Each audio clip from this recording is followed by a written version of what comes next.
Jamie Caldwell, professional angler here. One of the things I want to talk to you today about is my choice of rods.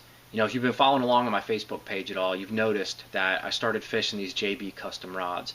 So I want to take a little bit of time today to tell you why I started fishing them, what's so special about these rods, and why I think you should give them a try. So let's start with the blank. This is a true custom rod. Everything from the handle, the reel seat, the guides, the blank, I mean everything. So the blank is a top-of-the-line blank. It is a multi-modulus graphite design. So what does that mean? Well, a lot of these companies are trying to go with these super lightweight blanks, and they're fragile because they're using a very high, million strand modulus graphite count in them, and it makes it super light, but you also sacrifice that strength. And if you go with a low modulus strand, then you have the strength, but it's heavy. So by combining the two and using a multi-modulus, you get the lightweight and you get the strength, because you're using the high counts in the areas where you need the lighter weight, and then you're using the low count in the areas that you need the strength.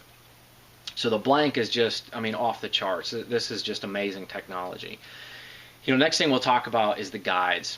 Something that JB does is he uses a spiral guides. So as you can see, bait caster's on the bottom, the first guide is down here, and then they kind of wrap around. So as you're holding it in your hand, your guides start off almost about at the top of the blank, and then they wrap around to the bottom. And there's a few different reasons for that. I like to use the analogy of a bullet traveling down a barrel. The barrel has rifling, so the bullet's twisting as it goes down the barrel.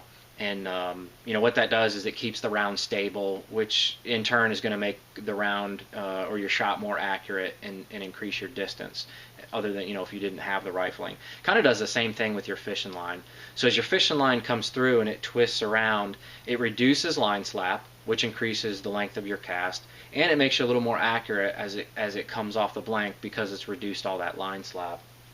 But the big story here on this is how well it works with the blank. If you look at a traditional bait caster, the rod, all the guides are up on top, and what happens is your line comes off, and if it comes off at any of the angles, whether you're reeling in your bait, you're fighting a fish, whatever it is, as that line comes off the eye when it's up on top like this, it's actually twisting and torquing the blank, and that's putting a lot of strain on the blank in this area, and that's mostly where we crack them.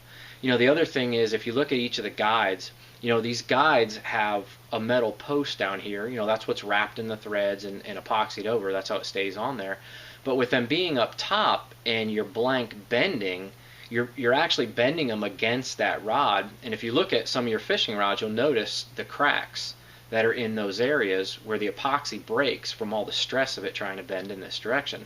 So you take a JB rod, and where it spirals around, and now all your guides are on the bottom, you eliminate all that torque at the end, because your guide is on the bottom and the line loops around the guide like it's supposed to, and then the blank bends in the natural way that it wants to, and it doesn't have anything up on top fighting that bend. So it's going to make your blank and your rod overall last a lot longer. Let's go ahead and talk about the reel seat. This is a design that I love. It's a two-part reel seat, so it's a true two pieces. Where the reel goes in, and then where the handle starts. So you have exposed blank right directly underneath your handle, and that's for your fingertips to be touching blank. The fingertips are the most sensitive part of your hand, and that's what you want to feel and transfer all the vibration. So by being able to open that up and put your fingertips right there on the blank, you're just increasing sensitivity. But the other neat thing is, cork and foam are deadening materials. They actually absorb vibration. So why would you want to put that on a rod in areas that your hand is going to be? Because it's not going to transfer all the vibration that comes down the blank directly to your hands or your fingertips. Well, JB 2 years ago came up with this design right here. It's just amazing. It's a graphite material that he's tested with scientific equipment and vibration meters to make sure you had it nailed down right, but it's basically blank in your hand. So no matter how you hold your rod, whether you hold it back here or you have fingertips up here, way up here, whatever, you're gonna have a fingertip or two on this. And again, that's sending all those vibrations from the blank directly into your hand, which again is increasing sensitivity and is going to increase your catch count. We've all had those days where the fish are biting, not really well. They're just kind of picking it up or just mouthing it. You're going to be able to feel it now by fishing one of these rods. And the other neat thing is it's a true custom rod. So if there's things that you would like to change on it, or there's a rod he doesn't make, he's more than happy to, help you design an exact rod that you're looking for. And if you want to change some colors, I've seen some of these Virginia Tech fans that have changed the colors in here to Virginia Tech colors. If you're a Bulldog fan like myself, hey, we're already there, black and red. I like it. But check them out. You'll be super impressed with them, and you just can't beat it. It is a true custom rod, and it will increase your catch count. CustomBassRods.com, or just Google JB Custom Rods. Find them. Go ahead and get you one. Try it out. You'll be impressed.